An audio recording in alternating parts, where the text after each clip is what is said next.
that sense. And as indicated, just so everyone is clear, and I think you got it in an audio signal, the meeting is being recorded, video and audio. So everyone, by continuing, consents to that.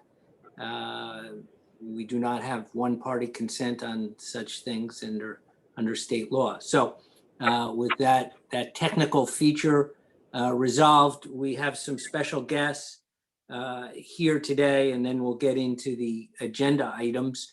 As I previewed, not in the shadows, we do have the acting chancellor of UMass Dartmouth, Mark Preble, who I've had the pleasure of interacting with already. That's I'm very happy about the Dartmouth campus's not just cranberry issues, but stability under his leadership. Did have a meeting, group meeting, Zoom meeting yesterday with the president, President Meehan, and some other legislators. And so lots of things happening on the Dartmouth campus. And I don't know whether outside the agenda, Chancellor, you'd like to say a few words to everybody? I won't take up a lot of time. I just want to say thanks to everybody and looking forward to being part of this group.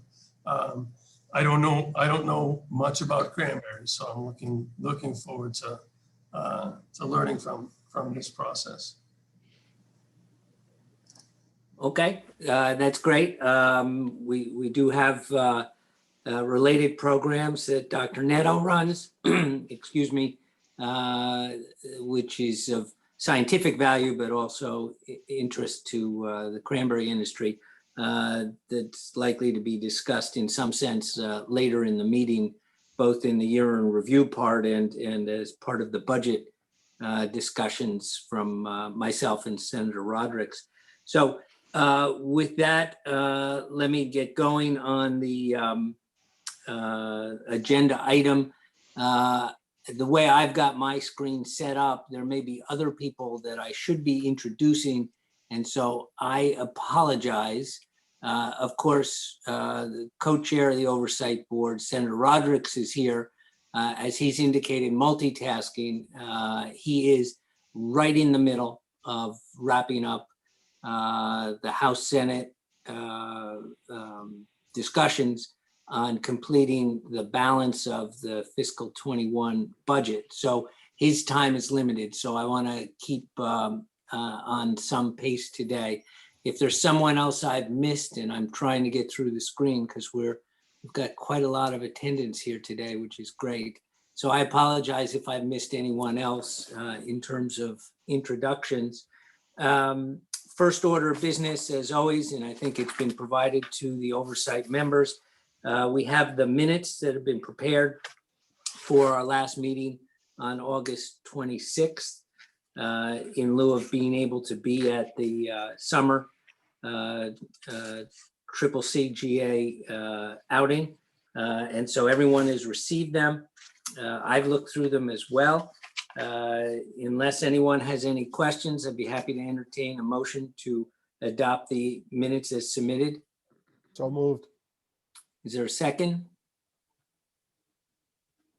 I'm sure I heard a second out there. Second. And any questions? If not, all in favor of accepting the minutes as sent, please say aye. Aye. Aye. I'm married. Vote me. And all opposed, none. The minutes are accepted and become records of the committee.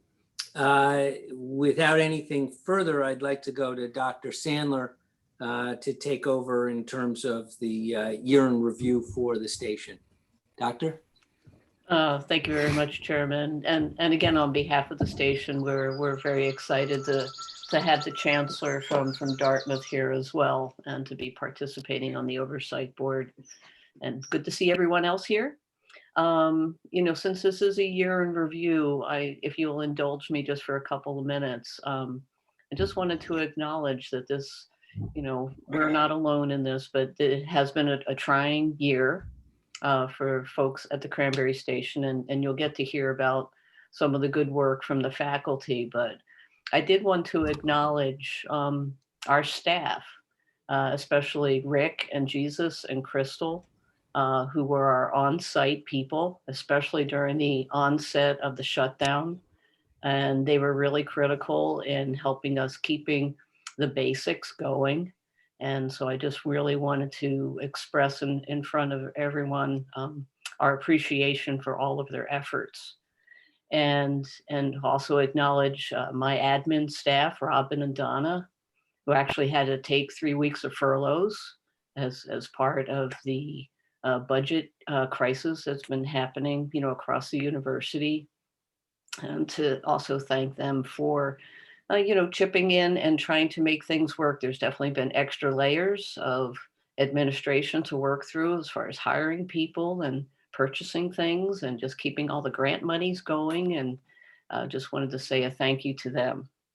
And as well, we also had some other staff members, Rayanne and Corvus and Marty and Katie and Nancy and Orly, who have all significantly in their own ways have contributed a lot, especially with Marty and Katie helping with, decisions concerning pest management revolving around the crop. And we ended up having a very good crop this year. I was pleasantly surprised considering all the amount of stomping and unusual things that we do. And it was really a team effort under challenging circumstances at times. So I just wanted to really acknowledge everybody's efforts. And I also wanted to give a thank you to our ARS partners, Casey's team, which includes Nicole and Henry and David Miller and Ben, who ended up going back home, but he was certainly a participant in a lot of the things during the beginning of the season. So just it's really just been an incredible team effort, and you'll get to see a lot of the examples of some of the work that's been done. I also just wanted to make a note, if anybody wants copies of the handouts, which includes the budget and as well as the one-pagers from the scientists, just let Robin know, and she'd be happy to get you copies of those handouts. Thinking about our harvest, we were up about 1,000 barrels from our 2019 crop. That was primarily due to Rocky, because in 2019 we did mow a significant portion of the north side, but to come up about 37%, that was really great news for us. And State Bog did about 150 barrels more than we did last year. So we were very pleased with that outcome. And talking about harvest, I also wanted to acknowledge the in-kind donations of the AD Makepeace Company and Cranberry Grower Service. They come and they bring their team and their equipment and their folks and come and harvest both State Bog and Rocky for us. And we literally could not do it without them. So thank you very, very much for your in-kind help to help us bring our crop in. I did want to mention that we have a little bit of a TV star here with the commissioner. We were featured as part of a Chronicle show that was aired towards the end of October. And I thought they did a really nice job. It is available as live stream if anybody's interested in seeing the segments. They interviewed Annie from Annie's Crannies, and they talked to the Ward family, and I thought they did a wonderful job.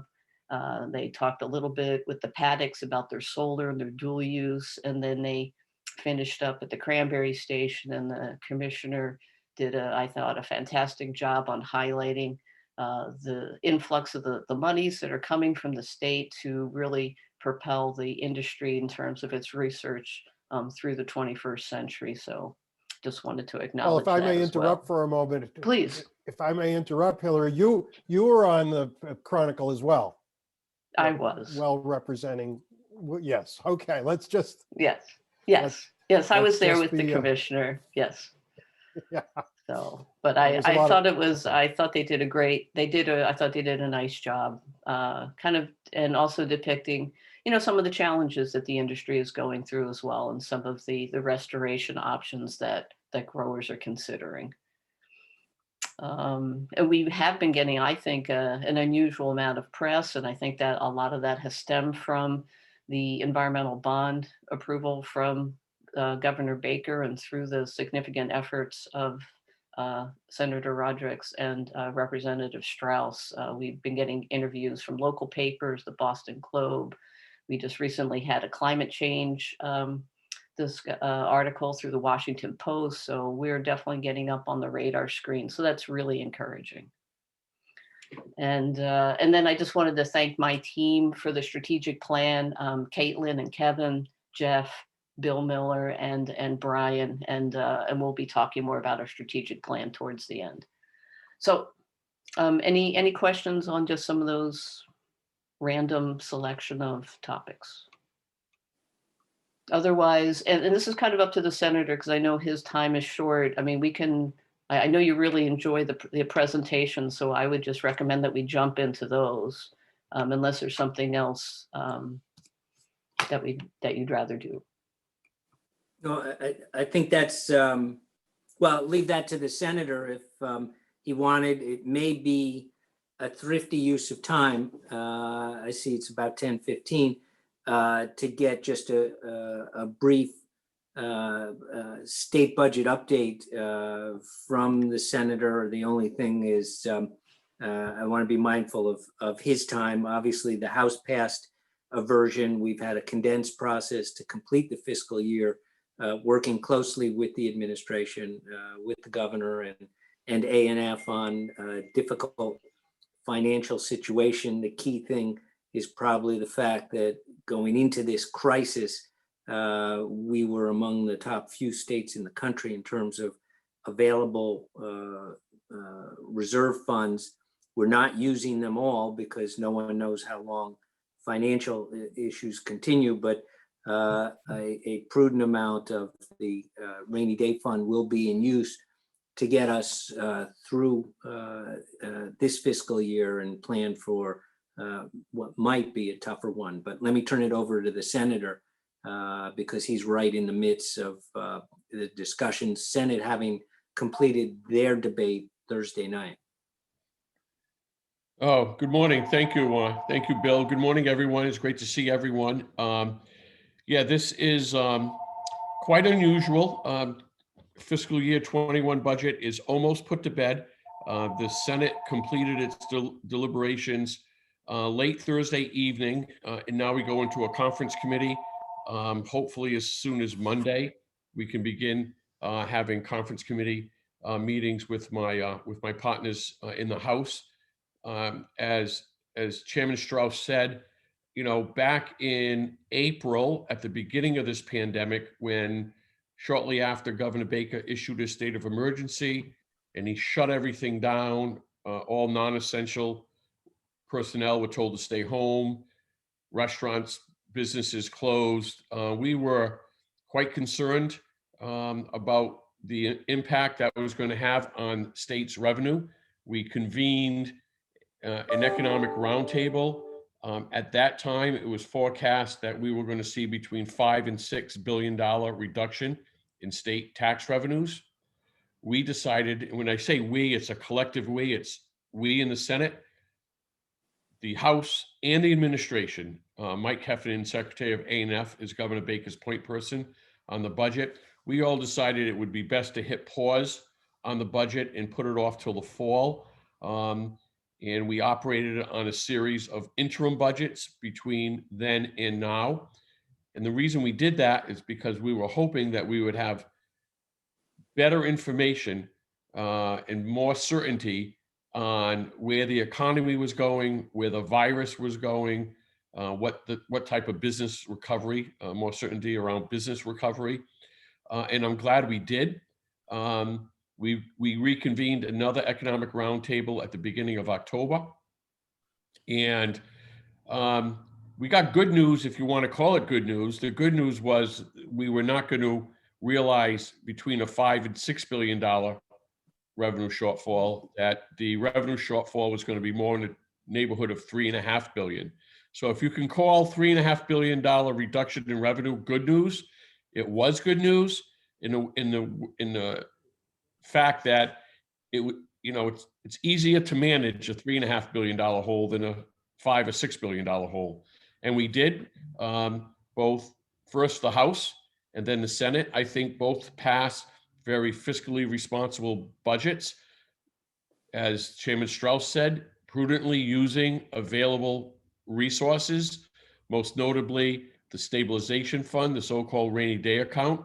The Commonwealth over the last few years, when the economy's been really good, has done a great job of building up reserves to the tune of about $3.5 billion, notably about the same as what our revenue shortfall was this year.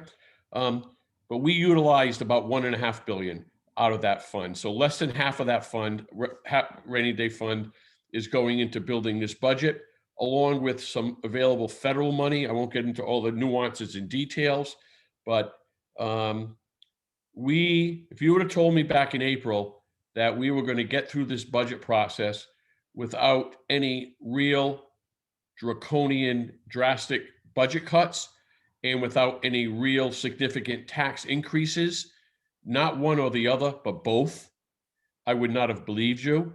But we did it. We working together, we passed a budget that at the worst your budget was level funded. Great reduction in earmarks. So the superfluous budget items, the so-called earmarks, were drastically reduced throughout the budget. And there were no significant tax increases, small technical increases, accelerated sales tax, the suspension of the charitable deduction, tax deduction that was supposed to go into place. So in your world at UMass, University of Massachusetts was level funded plus about 1%. They built in some cushion for collective bargaining agreements that were negotiated and ready to go into effect. So I know President Meehan and the Board of Trustees had put together a contingency plan for a 10% cut of state revenues, and luckily they did not have to utilize that plan. So does anyone have any questions? And then we can jump in, because Hillary, I do really enjoy listening to all the great work that you and your team does there at the research station. But if anyone has any questions, I'd be happy to entertain any questions. I see Commissioner LeBeau. John, are you happy? Senator, I spent all summer fretting about our budget, and I have to validate everything you said in the big picture to our little picture. We were essentially held harmless, and we will continue to do our work. And we appreciate the support. I think in your world, the most notable discussion was around hemp. So, yeah. Yeah, continues to be. Continues to be, right? Yeah. And I don't have a specific question. I just want to thank you and the legislature for all the work. Obviously, if somebody told me in April that we'd get through this fiscal year without dramatic layoffs, I would have said no way. But we've been able to do that because of the work that the legislature has done. So I really appreciate that. Thank you. Thank you. Thank you, Mark. And I would also like to thank you. It's really very good news, and it's a credit to everyone's ability to come together and cooperate on the budget. So thank you very much, and thank you for your continuing support of particularly the Cranberry Station. Cranberry's are near and dear to my heart, as well as Chairman Strauss. I know, as Chairman Strauss said, though, the angst is still not over. We go into fiscal year 22. We did dodge bullets this year, utilizing a number of one-time sources of revenue. And the reality with one-time sources of revenue is that you can only spend them one time. We can't spend them again. So all eyes are continuing to focus on, unfortunately, 1,200 miles south of us in DC, and what's going on with the federal negotiations and don't even get me started about what's going on down there. But regardless, we are holding our breath that shortly after the 20th of January, and we have a new administration officially in place, that there will be another federal stimulus bill passed, and we will be working on the fiscal year 22 budget. Thank you all for all of your patience, your support, and for all the work you do every day. So Hillary, why don't you take over? This is something we all look forward to, the nitty-gritty work on a scientific and Okay. research level that you do at the station. Okay, so what I've asked everybody to do is to try to, stay around 5 minutes in their presentation. Since we were virtual this year, we opted to do some PowerPoints, so we'll have some visual things to show you. I believe last year we started at the end of the alphabet, so this year, if that's all right with you, Annie, we'll start with you. So I'm going to go ahead and share my screen. And I'll pull up Annie's presentation. And then we'll have a few minutes, for discussion or questions as people would like. So let me pull this up here. Well, hi, everybody. Thank you for your time and, well, especially your interest in this nitty gritty stuff.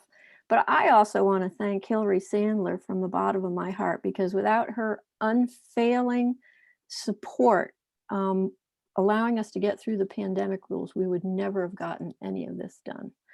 So as always, Marty and I had a great time, and she will also be speaking, putting this together. And what we realized is this interesting thing that there's always something new. It's like the insect assemblage and the pest issues are always changing. They're completely different from when we started, or even from 5 years ago.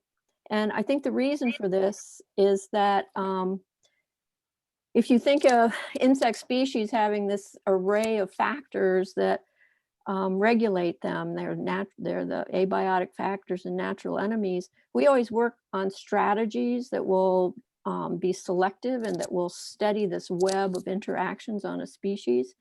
But what we always are reporting is kind of this whack-a-mole business, where there's a sudden outbreak of an invasive species that probably has escaped its natural enemies. And we also have insecticide-resistant ones like cranberry weevil, which we just don't have alternatives for. And so what happens is this leads to broad spectrum insecticides being applied, and that may disrupt the web for other insects. So in the next slide, we see one of the worst culprits. Let me see if I can do that. Hold on for me 1 Putnam second. scale. There we go. There we go. Hillary, I'm down to 20 seconds. One of the worst culprits is Putnam scalers. You can see that they're coating the vine. They just reach huge numbers and cause dead spots. And we did a spray trial using a dormant oil, which we see as a very targeted, environmentally sound option. And the data show that when we use the high rate, which is this center area here, this center, if we look at this, the percent dead females at the high rate, we had the majority of females that were dead. What's interesting in this, though, is that we also had high parasite. We saw that there was a reduction in a tiny black wasp that is an important natural enemy, and probably because they're specialists, they're reducing in numbers as well. But realistically, it may be difficult to get this pesticide or this option, this dormant oil registered. And also it may be difficult to get it adopted by growers because you'd be sloshing this oil into the chemigation system. Another outbreak we have is in the next slide, which is a fascinating tiny beetle that's just been ramping up in numbers and causing dead spots. You can see that in the slide there.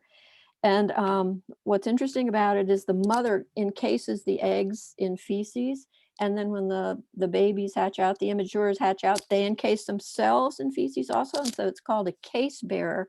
Pretty euphemistic because the case is made out of feces.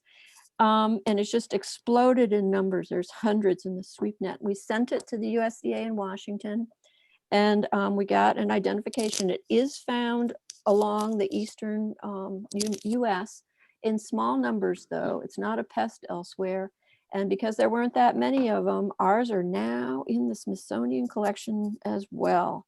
Bottom line, though, we're using a broad spectrum, harsh insecticide for management. So again, you can see that we're going to have the breakup of the web again because we've gone that way.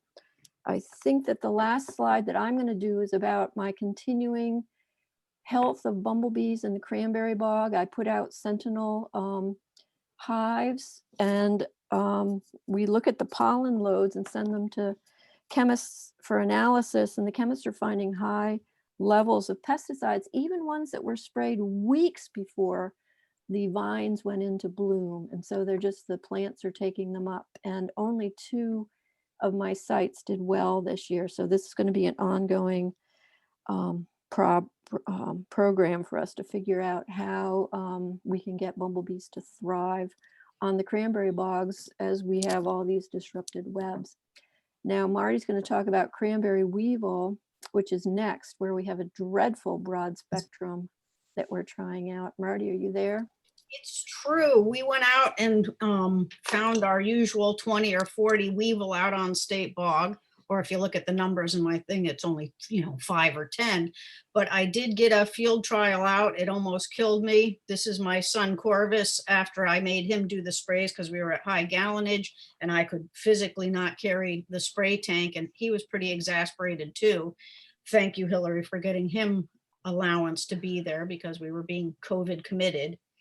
The spray trial were Danitol and Fanfare, 2 pyrethroids, which we've been trying to avoid like the pox because they're not good in water, but they have low mammalian tox. Interestingly, the one that is labeled Danitol, although not allowed by the handlers, didn't do a thing. It was about equivalent to the control. And Fanfare, which has been coming down the pike through the IR4 system for 4 years now, we've already done the residue trials, worked pretty damn good. So we're going to push that through. We've been working with the company. We're trying to force a label out, and then we'll see if we can get MRLs in place. So what a problem. Next slide, Hillary. So our complicated, constantly changing issues continue. We finally got a hold of winter moth with the parasites and with time, and there's just not a lot of winter moth. But this year we thought we had winter moth, but it turned out to be green spanworm. These green worms in the middle, you cannot tell the difference. So I had been rearing them out at my house in my lab kitchen, and these pupa turned into green spanworm instead. And the other thing is, Ann and I published 20 years ago saying that they fly in July. Now they're flying in June. So I got a dozen calls from growers. What are these moths all over our bog? Even State Bog, we had lots. The other issue is as we transfer from Avant to Octara for weevil, Octara doesn't hit any of the leps. So these guys get through, and all of a sudden you have a different problem that you hadn't planned on. We're over 1 minute. Your turn, Hillary. You are. But not for Do you have lack of another slide? trying. Nope, that's it. Okay, that's great. So any questions, I guess, for Annie and Marty? I'll do a stop share. I was only going to say Marty's presentation gives new meaning to taking your work home. I had those leaf beetles all over my kitchen, No doubt. and they're this big. Thank you. I mean, these are really exciting presentations for those of us who are office creatures. Yes. To get to see why we support something like the station, so that excited scientists get to do their work, and we know, for the sake of the growers out there, they followed much more than the rest of us about some of the discussion we just heard. So I just want to thank you both for that work. Just for the record, some of us are waiting for the good news. Oh, the bumblebees did well on. Thank you. on your- Question, if I may. I'd like to give my hats off to all the folks down the Cranberry Station too.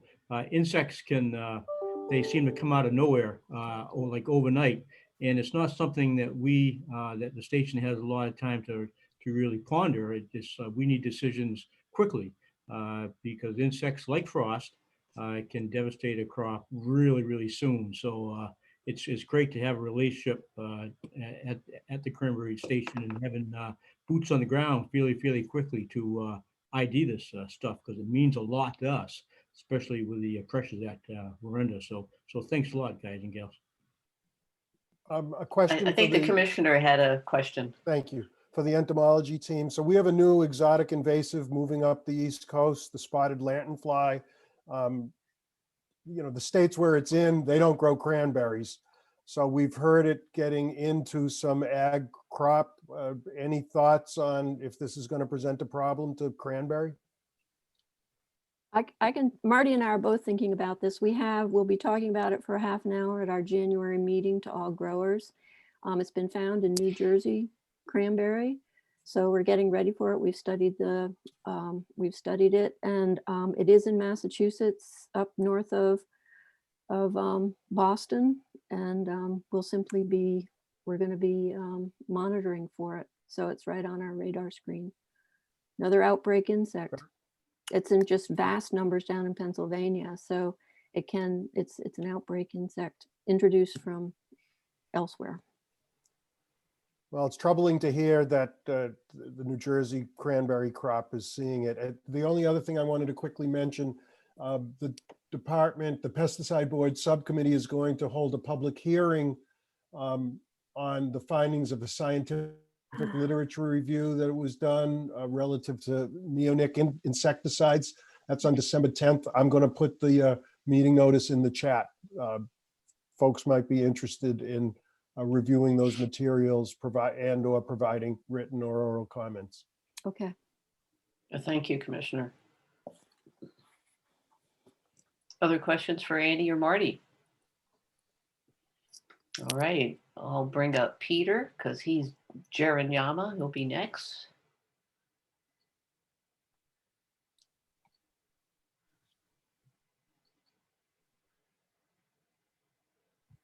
Look at that. Peter only has 4 slides. What a good man. Well, you originally said 3, so. I know, we said 3. Marty beat me up and said 3 to 6, so, Hey, but it's all right. Thank you, Hillary. Sure, come on in. This is Dr. Peter Jeranyama.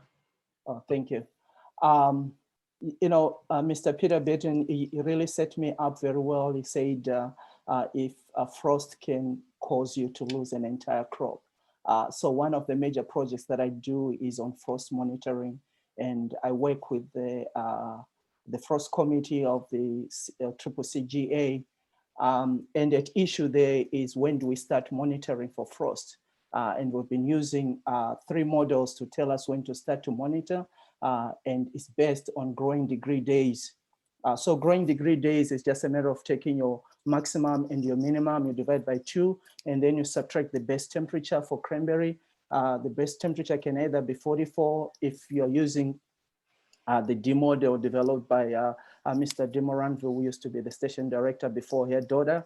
And then we also use 2 models from Wisconsin that uses a growing degree day of 41. So the idea is if you're using the D model, once you've accumulated up to 100 growing degree days, you then start monitoring your buds for any possible frost damage.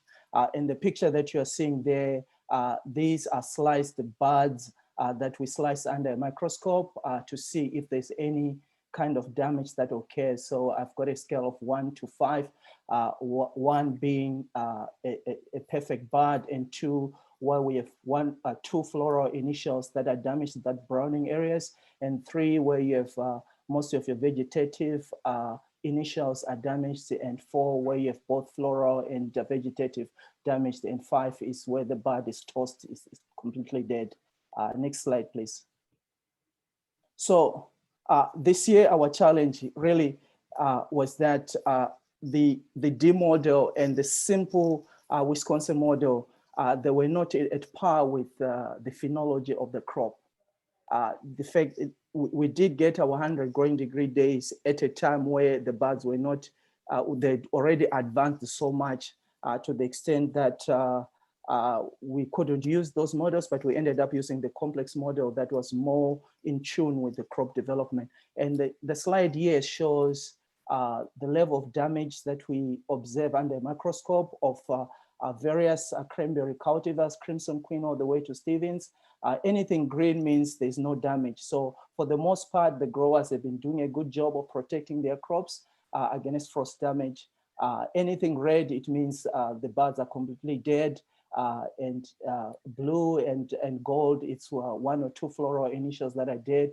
But as we know that cranberry has about 5 to 6 floral initials. So if you damage 2, it means the other 4 are going to initiate flowering for the production of the berry. Next slide, please. So even before I talk about this, I've been also working with CCCGA on developing new frost formulas for the early part of the spring, when to predict when frost is going to occur. That is from April 1st to April 14, and also on the latter end of the season in the fall, November 1 to November 15.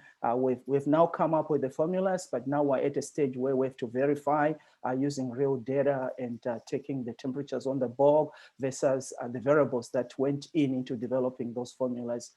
And so far it's looking reasonable.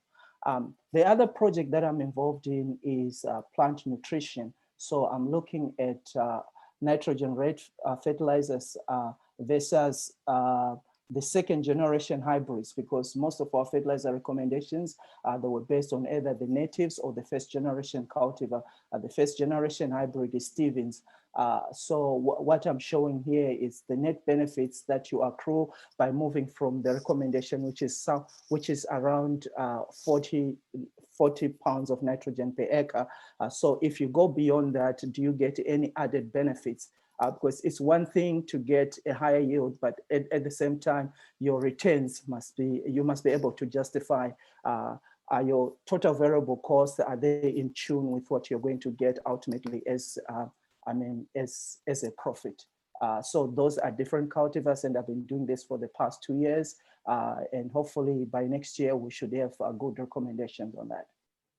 Next slide, please. I just also wanted to comment on the rainfall patterns for this year. What I'm showing there, the red bars, rainfall, monthly rainfall received in 2018, and the green are for 2019, and the blue are for 2020. As you can notice that the blue, say if you look at June, July, August and September, the blues have been lagging behind the other years. So this year has been quite a difficult year in terms of precipitation, to the extent that some growers, they couldn't even water peak because they didn't have enough water reserves. And some were even failing to protect against frost in the fall because they didn't have enough water reserves, just because we didn't have enough precip to help us out. I think with that, I'll take any questions. All right, so I'll stop my share. If anybody has any questions for Peter about frost or nutrition. I think I do, Hillary. Come on in, Steve. Steve Ward. I had probably my worst crop in probably 10 years this year. I'm trying to kind of zero in on it, whether it was frost damage or not. I'm wondering if the winter being so mild left our vines somewhat more stressed than normal, having not been underwater, or did they ever go dormant enough? And could that have been the problem with my terrible crop? Yeah, I think what is at issue here is the physiology of the plant, because when you have those mild winters, you sort of like have a stop and go in terms of dormancy. Some of the buds will sort of like break out of dormancy because the temperatures are high enough, and then it's followed by a cold spell. So you tend to have more bud damage in that instance. Whereas if it stays cold, the buds will not break any dormancy at all. So I think, and we did call quite a bit, a record number of frost nights in the spring. It was quite something.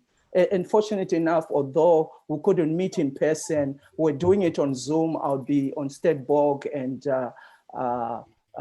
Anne and others will be at Rosebrook, and we'll compare pictures on Zoom, and then we'll come up to a position where we say, oh, it's a 27 tolerance, and so on and so forth. But it was quite interesting to be doing it that way. Thank you. No, I think Peter brings up a good point. You know, some of our extension activities, being with COVID, it kind of pushed us into new realms, which maybe we went a little bit kicking and screaming, but in some cases, it really ended up being, you know, quite a nice venue for, you know, multiple people to be able to see what the bud status was in the spring. And I'm sure that a lot of these techniques will carry past COVID. So that was really kind of a nice outcome from that. Any other questions for Peter? Well, we'll move to Kay then with our ARS scientist, Dr. Casey Kennedy. So let me just share my screen again.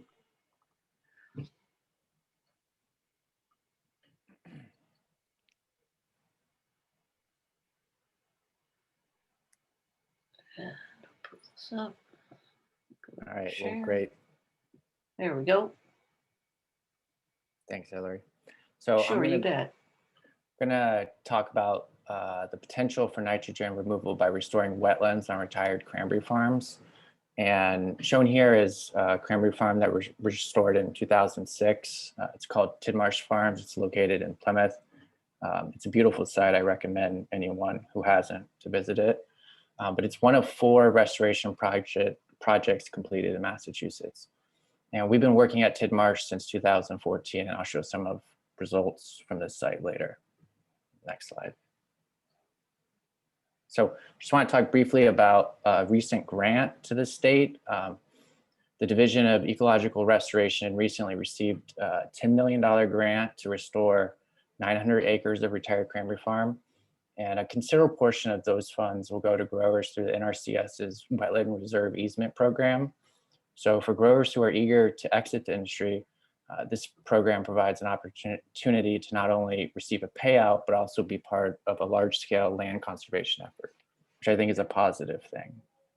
Next slide.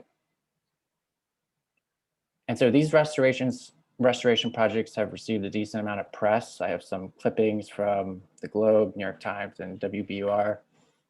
And you know, the press is in part because of the many benefits of wetland restoration, including habitat provision, floodwater storage, recreation, and nitrogen attenuation.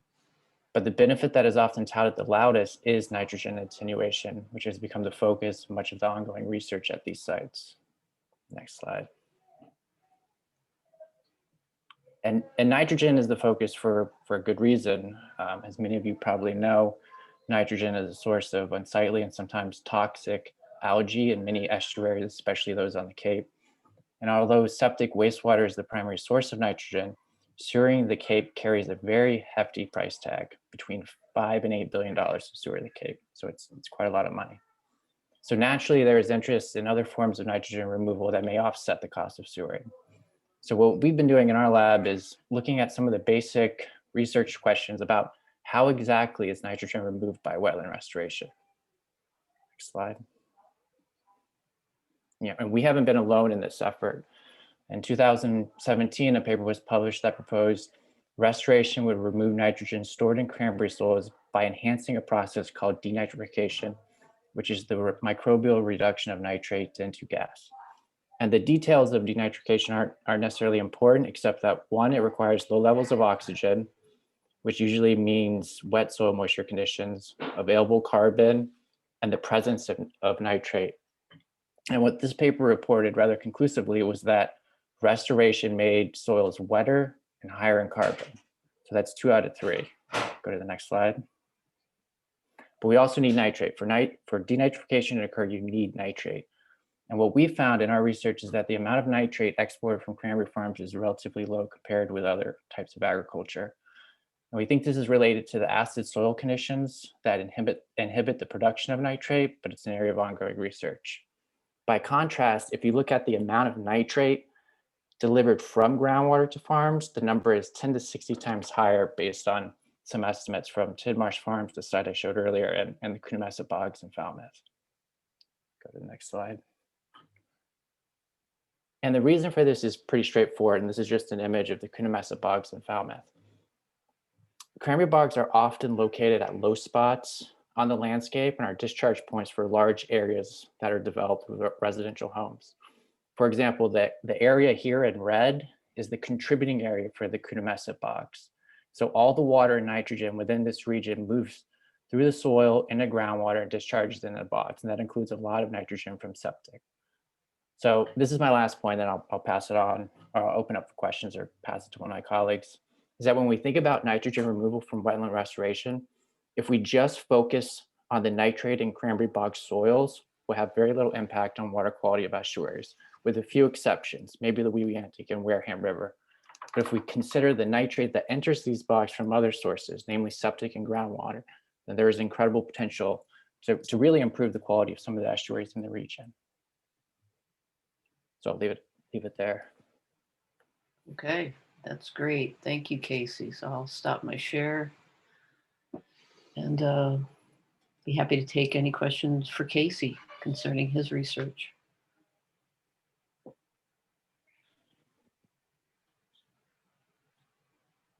Just jump right in if you have one, because I can't, we're on 2 pages, so I can't necessarily see everybody.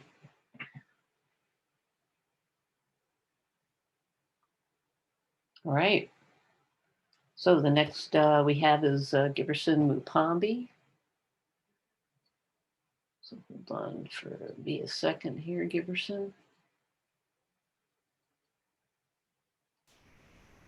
So Dr. Mupambi is coming up in January. Will actually be his 2nd year with us here. So one of our newer faculty members. So go ahead, Giberson, jump on in. All right, thank you, Hilary. Hello, everybody. I must say this was a really interesting 2nd year for me. I was hoping to start ramping up on my research program. Next slide is Hilary, but obviously with the challenges we had, I couldn't do some of the research that I intended to do. Next slide.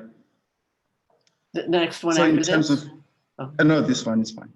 Okay. So in terms of my research program, I had 5 major research programs.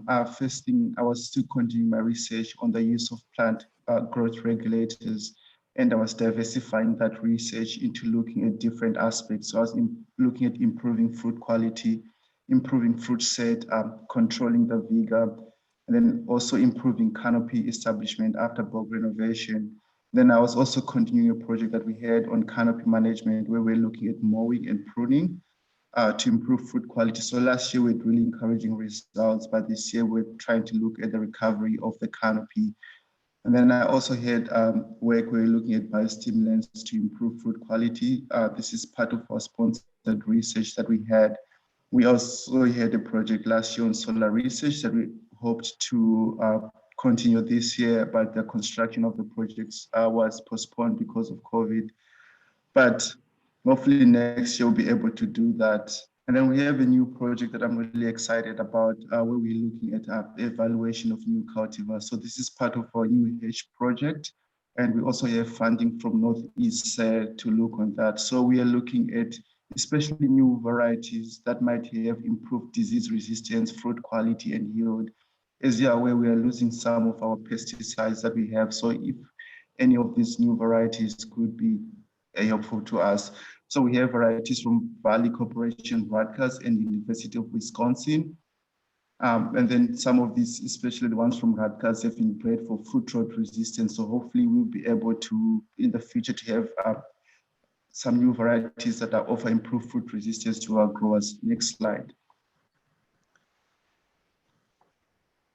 So in terms of results, I've got a couple of slides that I'm going to show you. So my work is mostly fruit quality, and we're currently really busy in the lab now, so we're still synthesizing the results.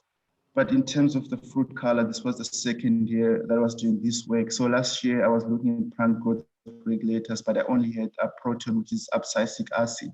And this year I was able to expand my program. So I had ethifone, 2SO, and motivate. Those are two ethylene releasing compounds. And then we had blush, which is a jasmonic acid compound, and then sunred, which is an oxylipine, and proton. We also repeated with proton last year, but at a higher concentration. So what we did this year was different because we did it with the recommended adjuvants, but we also looked into different adjuvants, especially adjuvants that might increase penetration. Because last year we didn't get really good results. So we included Hebimax, which is an oil surfactant, and then MSO concentrate, which is a methylated seed oil, and Veda, which is a proprietary adjuvant. But all the benefits of these adjuvants are that they have increased penetration into the canopy. So if you look at this graph that you had, this is the data that we look at, where we look at the combination of these plant growth regulators with Veda. As you can see, some of our plant growth regulators perform very well. So when you look at Motivate, which is your ethifone based, your ethylene releasing compounds, we're able to increase. So if you look, we are looking, this bars shows class 1 to class 5, whereby class 1 is green fruit and class 5 is like your red fruit. So we're able to have over 97% fruit above class 3 in one of the ethylene releasing compounds compared to the ethifone. So I think this pushes idea that you might need to have different adjuvants, especially with plant growth regulators. Especially last year, we had disappointing results. So I'm really excited about this. I'm still have other adjuvants that I need to look into, but this is really exciting for us. So in order having us a cultural practices for improving fruit color. Next slide. Next slide. It's there. Okay. This is not the one you Yes. want? I think my internet is slow. Yeah, that's Okay. the one, yes.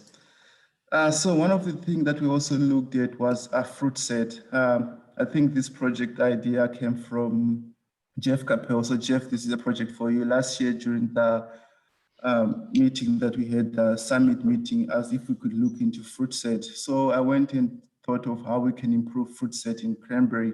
So I looked at two compounds. We looked at Splenda, which is a cytokinin, and also looked at ProGib, which is gibberellic acid.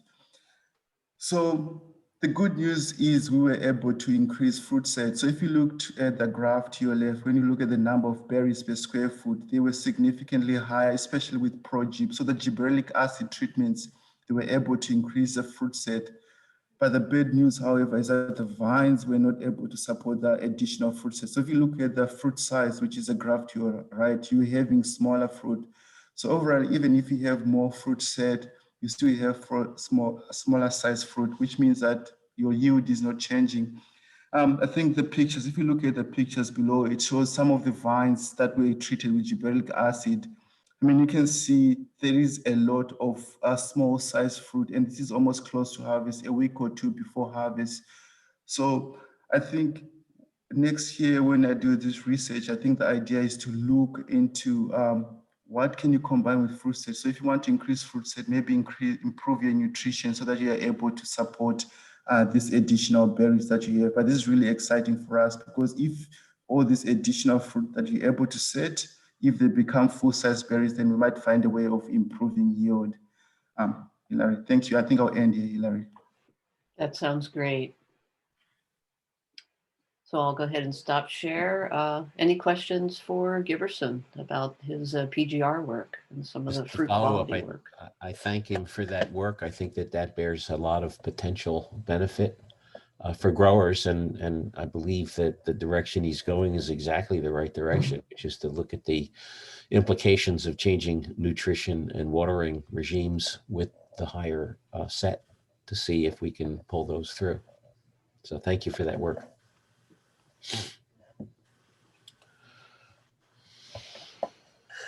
Any other thoughts or questions, comments for Giberson? I'll just make a comment. John Mason, for those of you that don't know me, a cranberry grower.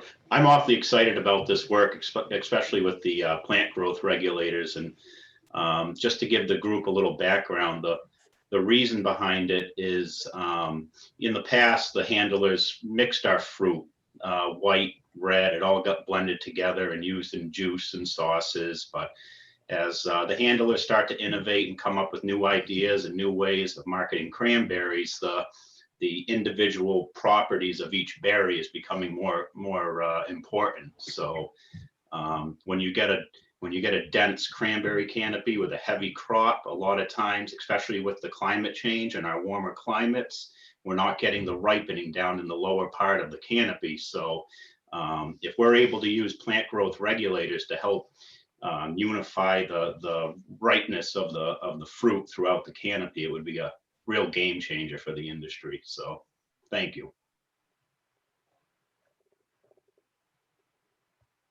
All right. Well, thank you very much, Giberson, and we'll move over to Dr. Kathy Netto from Dartmouth.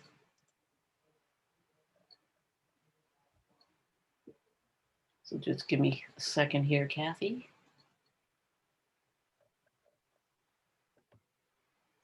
And you can jump right in. Okay, can everyone hear me okay? Yes. Okay. Good morning, everybody, and thanks again for your support of our research at the Cranberry Health Research Center. It's been an interesting year with our labs shut down for about 3 months this spring. So progress has continued. We reopened labs in the summer and resumed work on our various projects. And I'm just going to touch base on 3 aspects of our research relating to cranberry as an inflammation fighter. And some of this is ongoing work that I've presented on previously, and some of it is new work. So next slide, Hillary. Sure, hold on one sec. So first, I'd like to touch upon our ongoing work with Hong Shao at UMass Amherst Food Science Department. And you folks have heard me present before on this topic.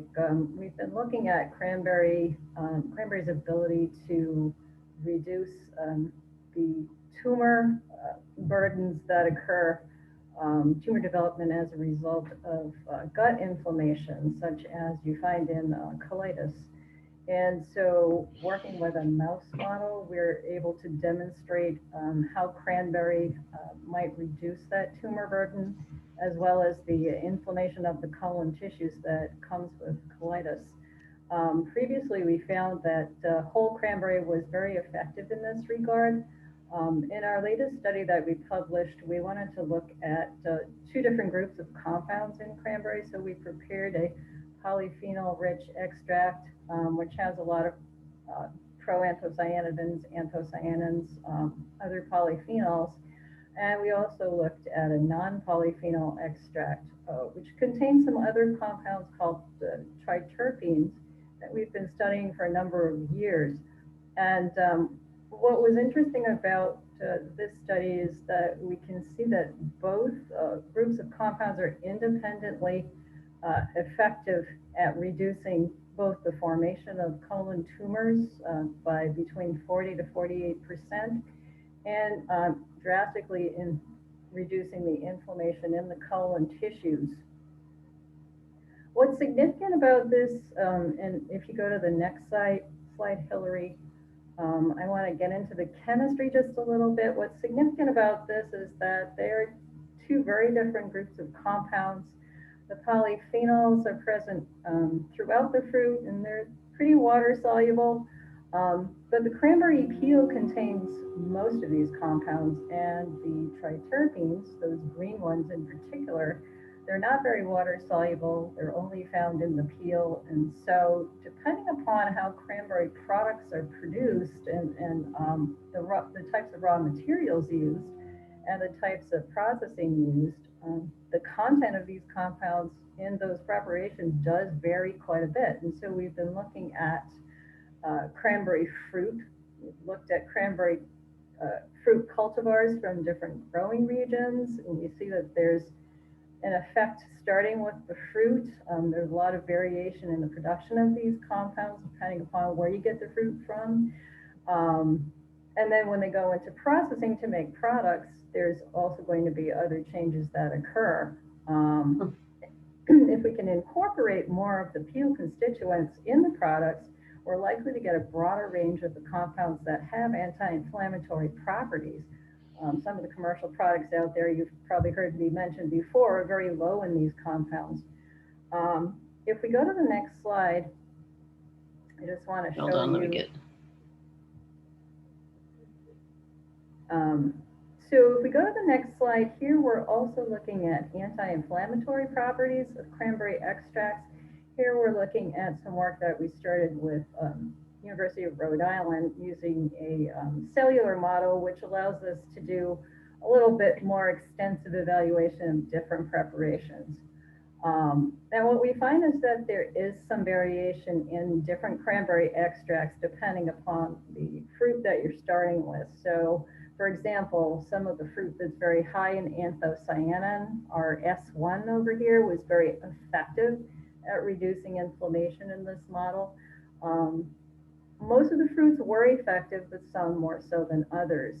And so we think that there are several different compounds that contribute to these effects. Anthocyanins being those dark red ones, being one of those, but one of the other ones is the triterpenes that I mentioned, which are primarily in the cranberry peel. So we know that there's lots of anti-inflammatory potential for cranberry. If we go to the next slide, I just want to talk a little bit about the role of the gut bacteria in all this. So if we're eating cranberries, how do the bacteria in our gut respond, and how does that affect the overall health of the gut? So we're working with Bonnie Bucci at the UMass Medical School on this work, which we started last summer. What we have is a mouse model, once again, of what's going on in the human gut. And we're using mice because they're a little bit more reproducible than humans. Humans have a whole lot of variety in their gut bacteria, depending upon all sorts of factors. In this study, we fed the mice a high polyphenol concentrated cranberry juice extract. And we monitored sort of the fecal bacteria over a course of 8 weeks during and between cranberry treatments. If we go to the next slide. Okay, hold on.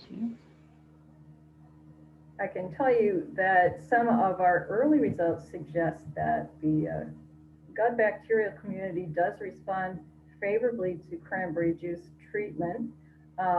We see some modulation over time in the populations of certain gut bacteria that we consider to be commensal bacteria or probiotic bacteria that tend to have more beneficial effects on the gut. It has something to do with the way they metabolize what we eat to produce fatty acids that are going to reduce inflammation.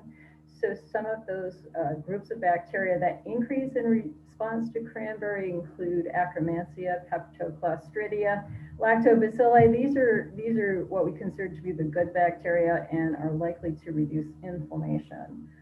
So going forward, we are hoping to get a better understanding of the changes that occur over time, and what can that tell us about how the bacteria are affecting the gut tissues and overall prognosis for gut health in response to cranberry. So we're pretty excited by this research and hope to be able to continue it. We have plans to submit a grant proposal to NIH in the new year to further fund this research. And we thank you for your continuing support, and I'll be happy to take any questions. have a question. Kathy, this is Linda Rick. I hope you can hear me. I never know if I set my microphone right. I could be blasting you away. I don't know. What about Crohn's disease and other gut diseases? Okay, I guess I'll bring up my microphone. Linda. I'll chat it up in the chat. So Linda, maybe if you just put your question in the chat, we can read it. Okay. While she's doing that, Hillary, I have a question. Please. Yeah. Okay. Okay. While let me try. Can you hear me? Yes. Yes. Okay. So while Linda is typing that, thank you, Dr. Netto. I was just curious. Again, this is a layperson's question, so if I get the terminology wrong, excuse me. I understand what you indicated about the selection of a particular fruit will affect the impacts that you've studied, and I was just wondering whether from your work or out there generally in your field, the way in which the raw cranberry ultimately gets processed or handled by the consumer, cooked, chilled, in combination with other materials, also could have an effect on how the body takes it up or responds. I think that's a really good question. And we haven't really looked at cooking methods per se, but what I can tell you is that some of the beneficial compounds are destroyed by heat, not all of them. And so in the process, for example, of making, sweetened dried cranberries, you do lose a little bit of the polyphenols, but some of the other compounds survive that process just fine. And so we find that, for example, craisins do contain, a pretty good dose of some of the compounds that we're interested in. What would happen when we put those in, cranberry bread and bake it? That's a very good question that I don't have the answer to right now, but would be important to learn more about. Okay, thank you. Kathy, this is Casey Kennedy. I had a question. You mentioned that there are cultivar differences for the proanthocyanins. What about some of these other compounds that have health benefits? Did you look at cultivar differences? Yeah, we have been. So the proanthocyanins seem to be the ones that are most affected by genetic factors like cultivar. For the anthocyanins, we found that the amount of time that they spend out in the field is really the deciding factor. Like all the fruit from Oregon was really high in anthocyanin because they're simply able to keep it out there in the field longer than we can here. With the triterpenes, we think there's a climate difference there as well, but we don't have enough data to really pinpoint what that difference is. Early evidence shows that the Massachusetts fruit are higher in triterpenoids than some of the West Coast fruit. But we also see differences from one season to the next, which tells me that there's some kind of climate or weather factors that influence the production of these compounds. So it is pretty complex. I wish I could tell you more. No, that's really interesting. I had a question. You have a lot of triterpenoids in there, and some of those, particularly recently, have been shown in other systems to have antiviral capabilities. Have you looked at the effect of viral for antiviral capabilities? Particularly some of the triterpenoids, some of the derivatives, and the way in which they're metabolized. Right. Some of the saponins I've heard have antiviral properties. It's interesting. Particularly the ursolic acid was out in a recent periodical as having actually anti-COVID activity. Yeah, I've read that some of the triterpenes do have some effects against the coronavirus. I don't know if that's borne out in humans, but there is some effects on a cellular level, some evidence that it helps to prevent the binding of the virus. There's actually a lot of studies on a lot of different natural products in that regard, but we haven't directly studied the viral properties of cranberry triterpenoids because we've been focusing more on trying to get a handle on how they affect cellular proliferation and inflammation signaling. So that's been our main focus to date. But I'd be interested if you have any references on that work that you could send. I'd be very interested in looking at that. Thanks. Thank you. Any other questions or comments for Kathy? It's always great to hear you, Kathy, because your work is very complimentary, but very different from anything that we do at the station. So it's always really wonderful to hear the great work that you're doing. I enjoy hearing about you guys' work too. It's been a real educational experience over the years, and thank you. Thanks for inviting Sure. me. No problem. So we'll go ahead. Somebody? Yeah, this is Brian. Linda had put in the chat asking about other diseases like Crohn's disease. Yeah, sorry, I didn't look at the chat earlier. So my understanding is that Crohn's is fairly similar to colitis. And so whatever's happening in Crohn's, and there is some evidence that the gut bacteria in a Crohn's patient are very different and a little bit out of whack compared to folks that don't have Crohn's. Whatever's happening there causes increased inflammation.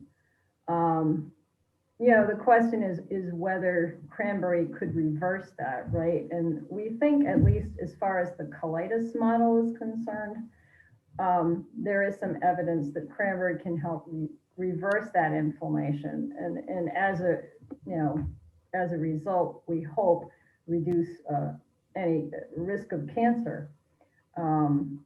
We haven't gotten to the point where we can sort of look at this in patients yet, human patients.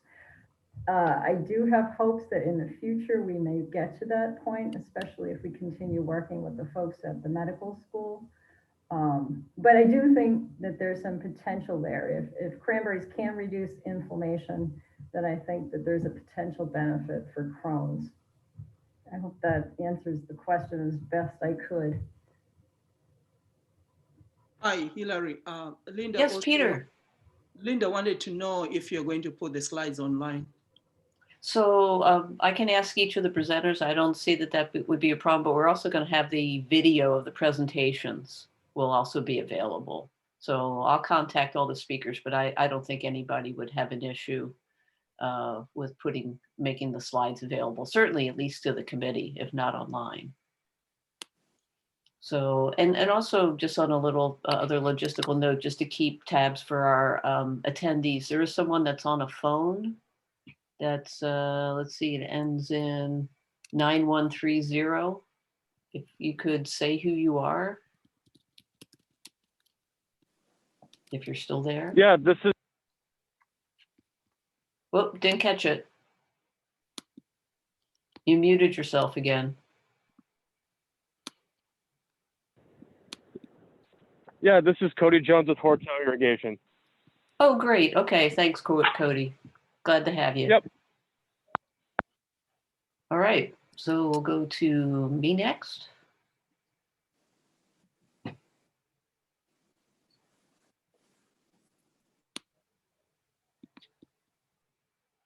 So I think one of our exciting outcomes that we had for this year was the use of Zeus, which is a pre-emergence herbicide. A lot of the work that Katie has been doing over the past few years has developed some crop safety and some efficacy data. We were able to get a special local needs to apply this compound. It has to be applied before cabbage head. Otherwise, you get a lot of cranberry damage. but moss has been an increasing problem on cranberry bogs, primarily this haircap moss, which almost kind of looks like little pine trees when you see it in the field. But here we did apply it on state bog because unfortunately, we have a huge moss infestation on several of our sections. So we did put it out there, and it is a little bit slow acting, but you can see the great efficacy that we had, even though some of the tips of the moss are starting to green up. The big thing that we notice is that the mosses produce a lot of sporulating features, and those were very much reduced as well with the use of Zeus. So we hadn't done a lot of work on sphagnum moss, but some of the growers did try it. And so here you can see an untreated area where the sphagnum moss is very happy and green. And here's an area where we did treat it. And again, the moss was looking very, very unhappy, which as weed scientists, we're always very excited to see unhappy weeds. And here again, another issue, of course, with putting out any pre-emergence during the spring season is that it always overlaps with our frost season. And there's this constant balance between trying to get the pre-emergence herbicides out and not having them then be subjected to 8, 10, 16, 20 hours of frost events after application. But as it would have, as Peter had mentioned earlier, this was an incredible frost season.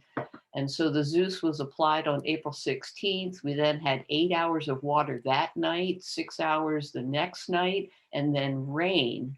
But we still were able to show quite a significant impact on the moss. And this was sustained throughout the season. So we were very, very excited to see this product.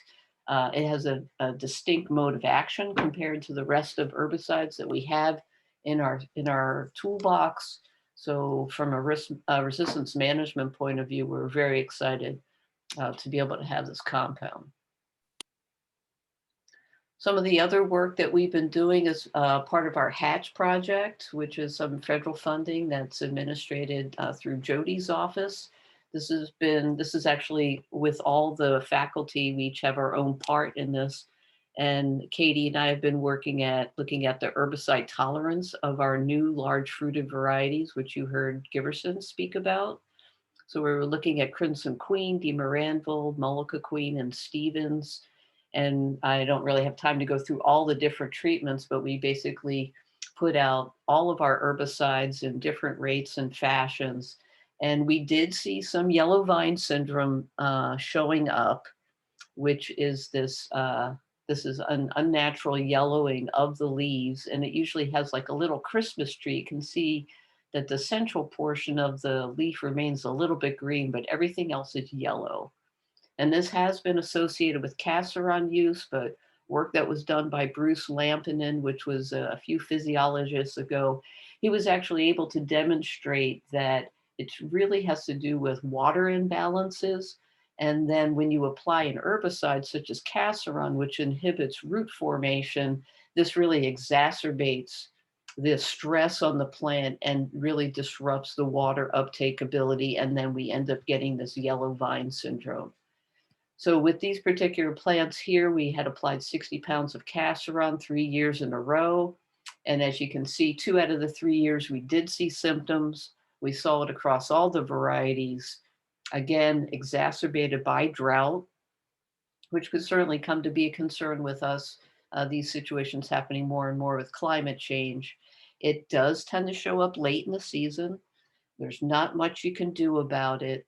But we did follow this up with yields, not only in 2016, 17, 18, we also have 19 and 2020 data, and we're not able to correlate any yield impact. So this looks terrible, but doesn't really end up translating into anything of a yield difference. The other symptomatology that we did see was this Callisto tip flashing. Callisto is an herbicide that interferes with the photosynthetic apparatus in the plant. So typical symptoms are this blanching. that you see here, and growers, and we have seen this tip flashing where after you put the Callisto on there, the tips become white, but then they tend to grow out of it. And here you can see our treated plot right here, how you can really pick it up from the road as you drive by that there's some issues going on. So here we did see some yield impacts, but again, when you're using these concentrated applications of Callisto, they're usually very much spot treatments. And so based on the reduction in the yield, we would estimate that a grower would tend not to see a yield depression because the treated areas would tend to be so small. And then finally, I just wanted to talk about some of the work that I'm doing in conjunction with Dr. Annika Saito and Jacob Scott from the biology department. Again, this is work that's been supported by CAFE's Integrated Research and Extension Project. And this is capitalizing on a lot of the expertise of Dr. Casaido. She has spent quite a bit of her time looking at some of the genetics of weedy rice. And I was able to attract her to thinking about looking at weedy dodder. And so we have collected dodder from commercial sites and wild sites. And if you're not familiar with what dodder is, it's a parasitic plant. It doesn't produce any of its own chlorophyll. It must attach to a host in order to complete its life cycle. And it penetrates the host with specialized structures that are called haustoria, which then extract all of the food and the water out of the plant. And dodder is just exquisite in the way that it has adapted to cranberry systems and to cranberry, because it just disables the host. It doesn't kill the cranberry, but it does deplete it of enough carbohydrates in order to significantly reduce yield. And you could see if you have this out on your bog, it is a substantial problem. It just looks like somebody went out and threw spaghetti out there. So it covers the canopy and inhibits light penetration, and this decreases fruit size as well as fruit quantity wherever dodder occurs. So we had noticed some phenotypic differences. Sometimes there was this skinny yellow dodder that was out there, and sometimes there was this more robust orange dodder that was out there. And actually, interestingly, the robust orange, you could actually pull it off the host much more easily than you could the skinny yellow. So we were wondering, even though we could see physical, visual differences, did this actually translate into any genetic differences? So we wanted to know actually what species of dodder were out there and how much genetic diversity was present on the farms, and would this be able to inform some of our management recommendations that we would make? And I know that this is kind of a busy slide, but this is the gene map that we were able to construct after sampling about 426 samples from New Jersey, Wisconsin, and Massachusetts. And so I thank my colleagues from those areas. And we also went to some wild sites. So we had always supposed and suspected that we were working with Cuscuta granovii. And in fact, we were able to confirm that most of the dodder on the commercial bogs does seem to be this granovii, and is a very common species that's found in wild sites as well, and is also native to the United States.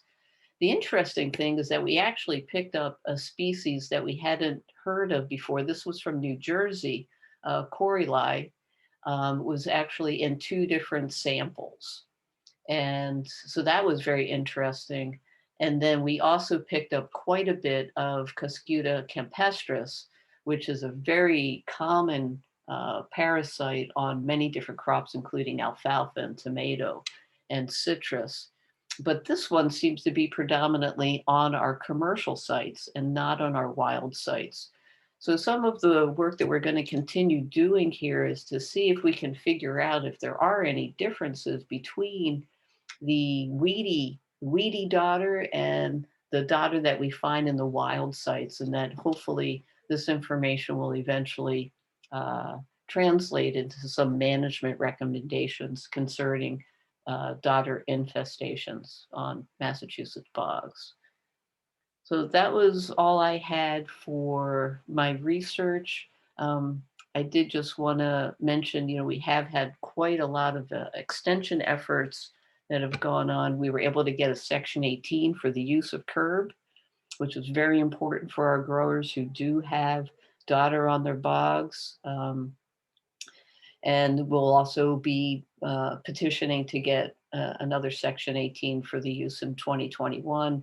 We were able to get that SLN for the use of Zeus for both Massachusetts and Rhode Island, and also in the use of intensity in Rhode Island. So we have a couple growers in the Rhode Island area, and so we've been trying to bring them into our fold whenever we're petitioning for different special local need uses. So I'll just kind of wrap it up with that, and be happy to entertain any questions that people might have.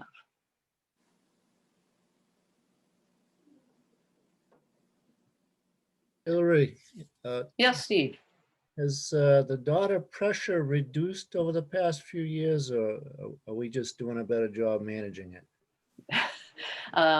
It has certainly been my perception that it seems like dodder has gone down. It's nowhere near the widespread nature that I first remember, certainly in the 1990s.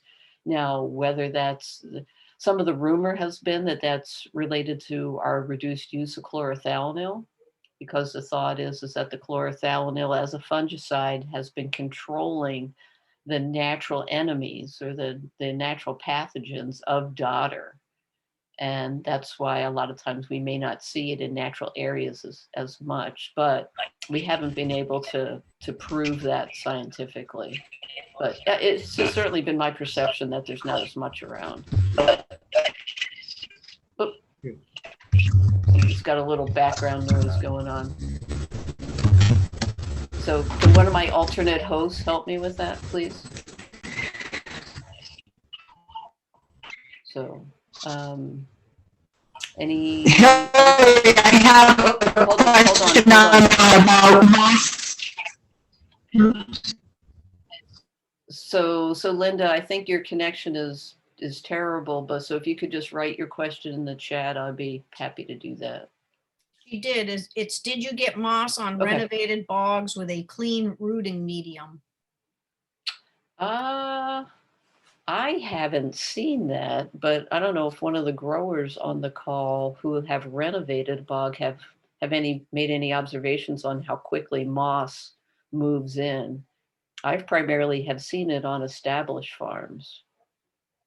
So I don't know if Peter or We have observed John? it, Hillary, on Okay. on renovated bogs. Absolutely. And historically, it was generally, if you had moss, it was a wet area. You had to fix it with drainage, but now Mhm. it's definitely just seems to be growing everywhere along, Yeah. dry edges of renovated bog. And I know it's a gaining concern, increasing concern to a lot of growers. Sure. And I really think that this is, moss must have been a species right on the edge for climatic conditions, because it's not only becoming an increasing problem in agricultural areas, moss is becoming increasingly a problem in residential and across many other types of environments. So that would be one thing that we're going to have to explore is if people could use Zeus on newly planted bogs. We do have some observational evidence that it should be good on new plantings. We had Peter Beaton, we had a particular bog that we had a traditional Howe farm vine variety. So it had high moss incidence. We put on the Zeus right at the proper timing. But right next door was a very newly renovated piece of bog, Mullicas, and that was in the cabbage head stage. You're correct. You do not want to put on Zeus on cabbage head stage. But what I did notice was that there wasn't a weed on that bog where it overlapped, and where the remaining part of the newly renovated bog took constant attention, particularly from the grasses, and ultimately the renovated vines that were hit with Zeus, they grew like wildfire. So actually, it was a good thing, but that was Right, a 'cause- an observation. Yeah. So, and I Yeah, also know because that Zeus, it begins with the moss is the thinnest, and then it works into the thickest part of the moss. I just have to have a little bit of patience, but it was probably the eminent material, most important new material that we put on, I believe, this past year, because it did really work, you know. So I'm very we have a lot of moss, so I'm very happy with that. Very we have a lot of moss too, so we were very excited as well. Yeah, it is one of those compounds where you do have to be very patient, like 4 weeks, 6 weeks, waiting to see effects. So, all right. So I think we'd like to move on to Dr. Upala. And let me share my screen again. And then we'll have a couple things just to mention at the end. I know I'd like to, and I don't know how the chairman would feel about this, but we're kind of hoping to keep it to about 12 o'clock because that is 2 hours for people, but totally up to you, I think that would Chairman. be that would have to be an outside time. I know I have another call scheduled at noon, so Sure. not that, but I think that's a good target as an outside Okay. time to conclude. Okay, so let's go to that because Dr. Upala is our final presentation, and then we can wrap up as need be.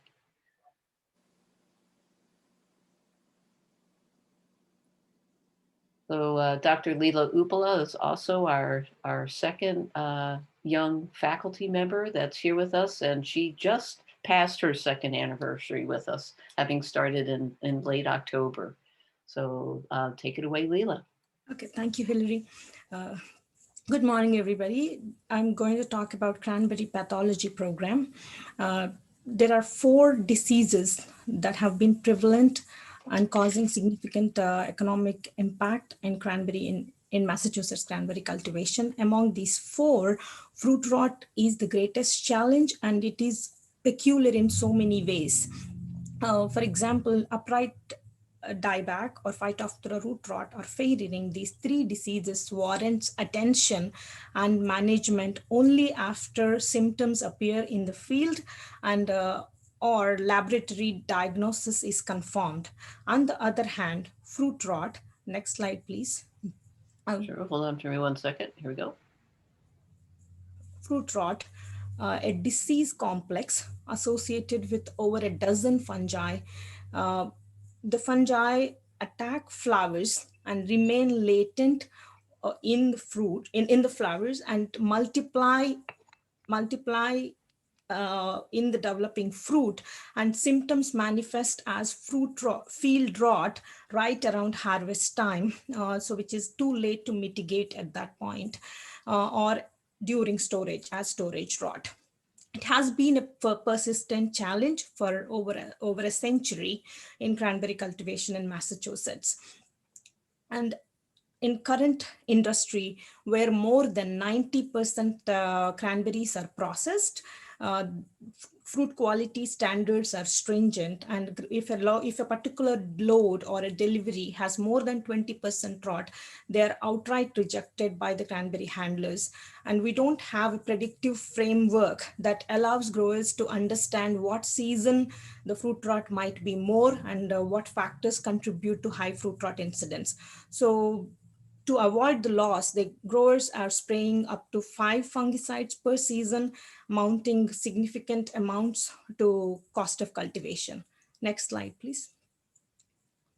So that, and another problem is increased disease pressure associated with new hybrids or cranberry varieties, which are less tolerant to fruit rot. They're high yielding, but less tolerant, and shrinking toolbox. And growers are used to broad spectrum fungicides like chlorothalonils and mancozebs for the past 4 decades. And in 2019, export markets targeted chlorothalonils, and in 2020, they targeted mancozebs for perceived environmental risks and human and aquatic animals toxicity. So they are more and more stringent regulations on the use of chlorothalonils and mancozebs.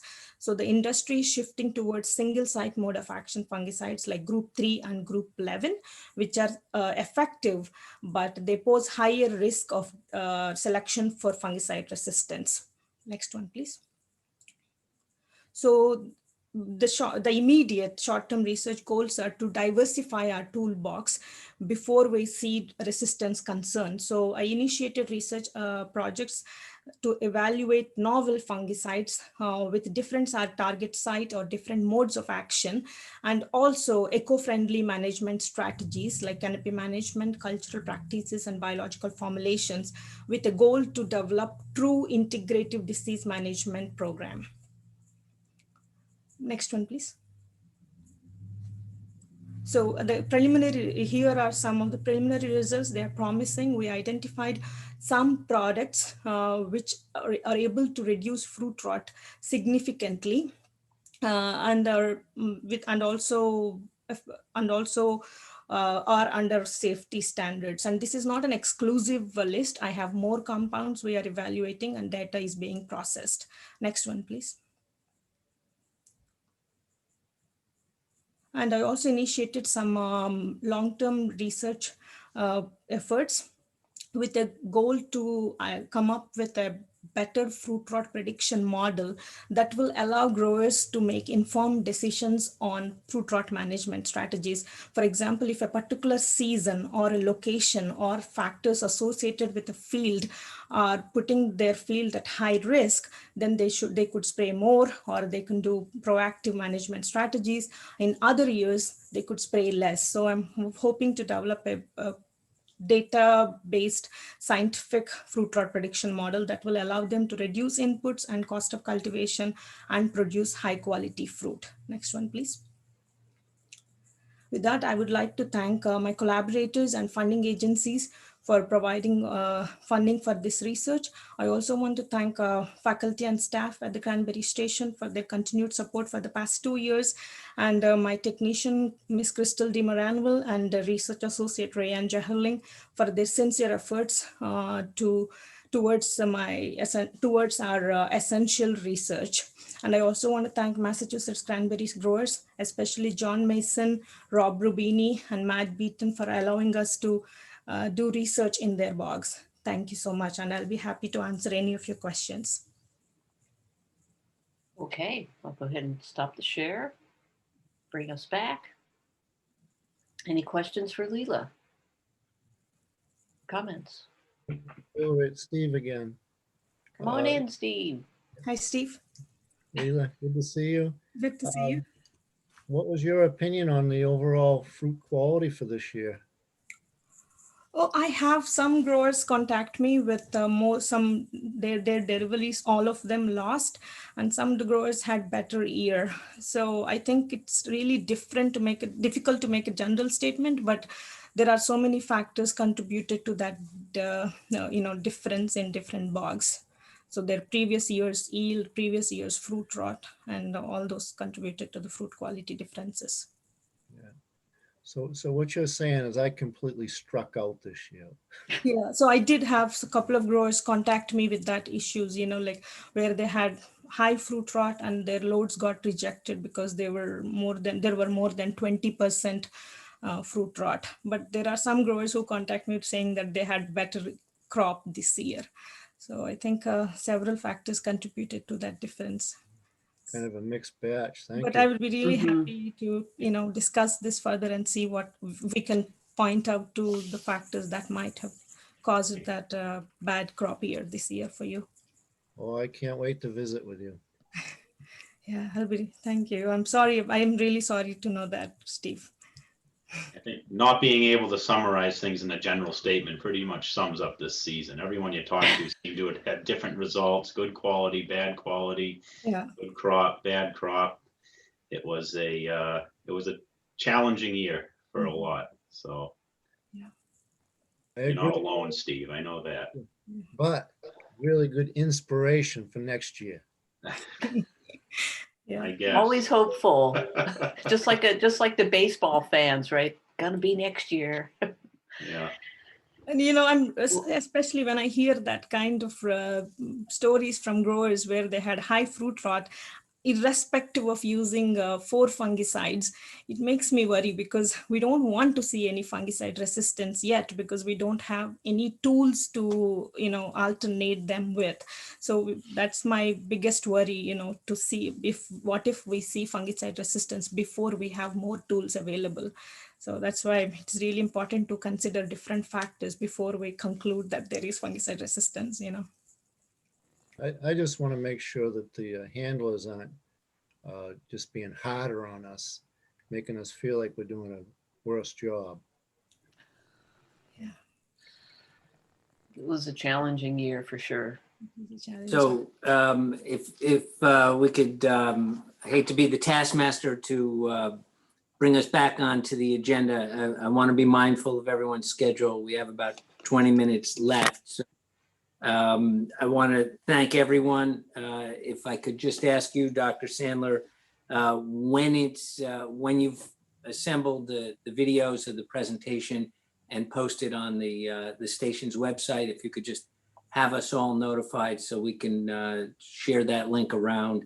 Sure. I've always found that people, even the lay people, find this interesting to find out the kind of direct research that is going on their behalf within the university system, and obviously our helpers from that we get from USDA as well. So that said, let me get back and as I say, a little bit of a sprint to the end here. With regard to the next item on the agenda is the budget updates. You've gotten a sense from Senator Roderick's comments. He was too humble to say he's the Senate chair of the Senate Ways and Means Committee.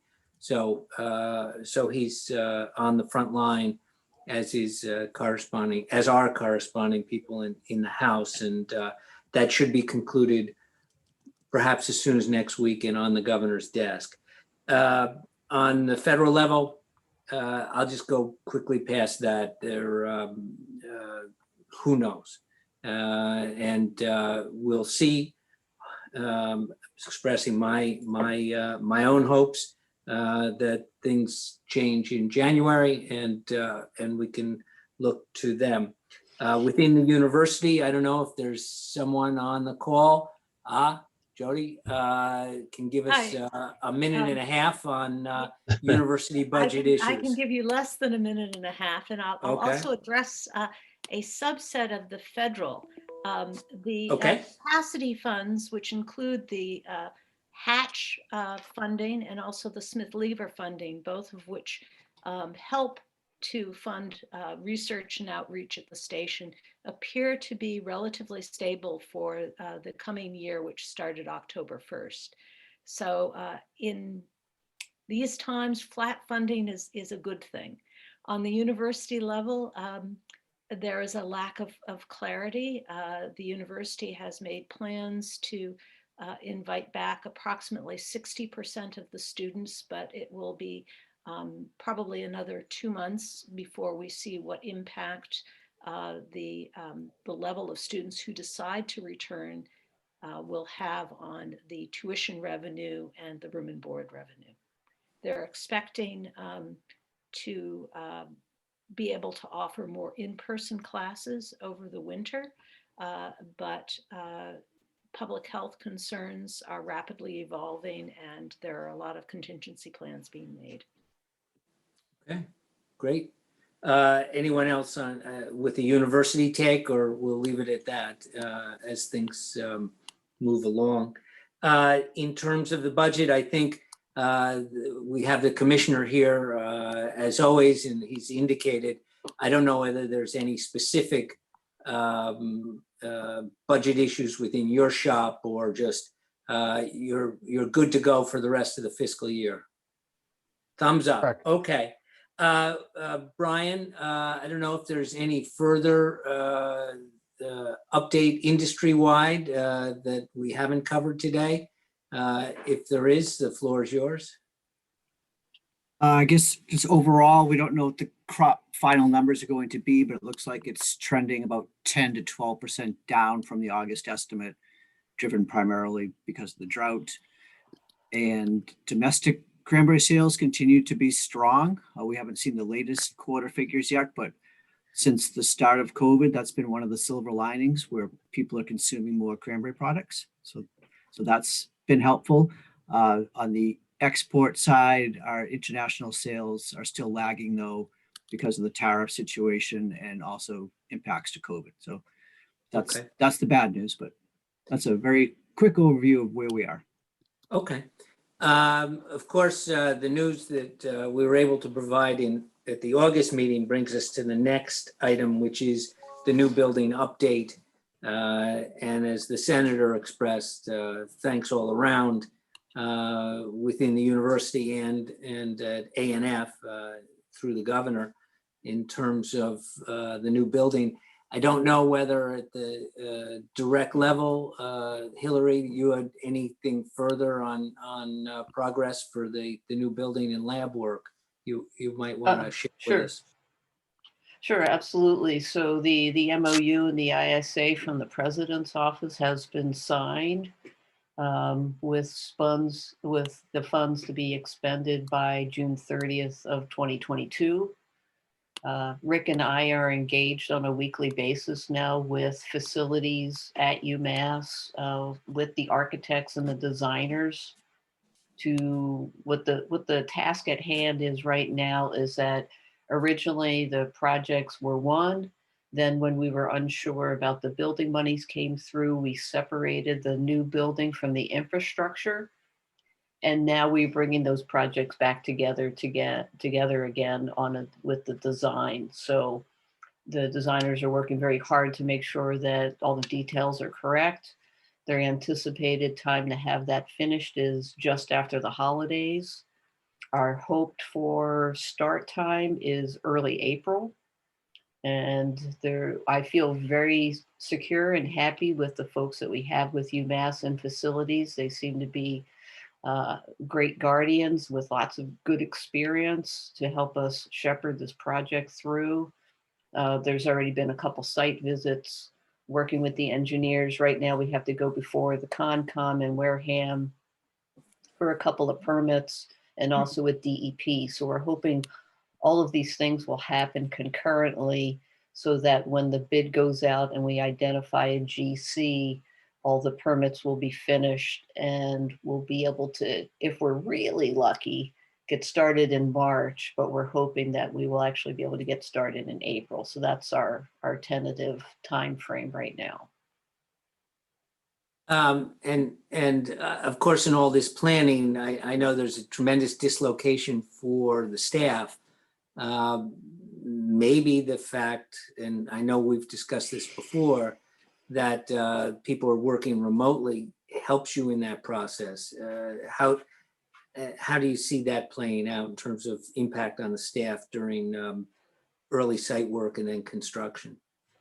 Sure. Well, I think it really depends on when this all happens in reality, and we don't really know the exact phasing in of the project. I anticipate they're going to probably try to do a lot of exterior work and work in the basement initially. So perhaps the dislocation may again happen at this time of year next year. But I think the whole staff will be much more nimble due to the fact that we've gone through this COVID situation to be able to relocate and function at a pretty high level remotely than we might have been otherwise. So we're going to make it happen. We got our eye on the prize, and we know that it's going to be disruptive, but we're going to make it work. And I have the confidence that also the GC and the folks from campus are well aware of how disruptive when we lose electricity or lose water could be, and they will do their best to minimize those absolute disruption times. Okay. So questions we'll just from take anybody? it as we can. Yeah. Anybody with questions on that? Great effort, and everyone, as you know, is just so excited about this. We are. Yep. It'll be great. Before we do wrap up, I was wondering if you could indulge me for 2 minutes. Ann Averill had brought something to my attention. Are you still here, Annie? I don't know if she's gonna, if Oh, I'm you, here. did you want Yeah, to make your announcement if you didn't mind before we disperse? So is this the Linda announcement? This is. Oh, okay. So I do have notification from the Leopold Conservation Group that Linda Rinta has won the award from New England this year, and that it's an annual award given to a New England farmer or forest landowner who demonstrates exceptional conservation success. So there'll be a program this afternoon at 3:30. I know Marty's gonna go and or Zoom in and report and chat too. And I think that this is a really, really fine tribute to how hard Linda's worked over the years to conserve land, and she's always looking for ways to conserve bees, which is just wonderful. So we have that. Congratulations. And I That know is she's really modest. great news. It's She's well modest and deserved, yeah. doesn't want us to do this, but that's that. She's saying thank you. Is We've she? embarrassed Okay, her. even embarrassingly now. We've successfully embarrassed her. Okay, Congratulations. all right. Well, thank you for indulging me, Chairman. No problem. We do have a strategic plan update issue or item on here if there's anything more. If not, then we're wrapping toward picking new dates. Well, what I would like to recommend is that, typically we do discuss the budget as well, and to not short sheet the work that my strategic planning team has done. If it's okay with the chair, I'd like to push that back to our March meeting so that we could give it its due feedback and processing. Okay. Is there anything else new or old that anyone wanted to bring up? Otherwise, I'll just read off. I think everyone has the agenda for dates, which emails will go out for the next meetings in 2021. Anyone? I'd like to make one announcement. This is Casey Kennedy with ARS. That is that we've completed our search for the new ag engineer, and we've offered the position to Dave Miller, who's actually on the call right now. He's accepted it. So we're excited to bring him on as the new full-time scientist. And you should expect to hear from him next year. He'll be presenting. All right. That's great news. Welcome. Thank you. Happy to be here. Okay. Anyone else? Any other item? So the only other thing I wanted to just bring people's attention to is that the budget, the data are in your handouts. If you want to look at our FY20 expenses and income and our projections for 2021, they are in your handouts, but we'll discuss them more fully in March. Okay. This was a great meeting. I think it's instructive as it is every year. The only thing we aren't able to do is be together. I think we have every confidence that we will be certainly a year from now, if not sooner. The actual cranberries that sometimes we share this meeting, they'll be there too. But we'll all get through this, and everyone, thank everyone for their dedication here. Otherwise, the dates, the emails will go out for March and May, and certainly August and a year from now. Unless there's anything else, I'll entertain a motion to adjourn. Oh, I'll make that motion. I heard that motion. I'll make it. And all in favor? We're done. Aye. Please stay Thanks. safe, everybody. See Thank you you. soon. Thank you. Happy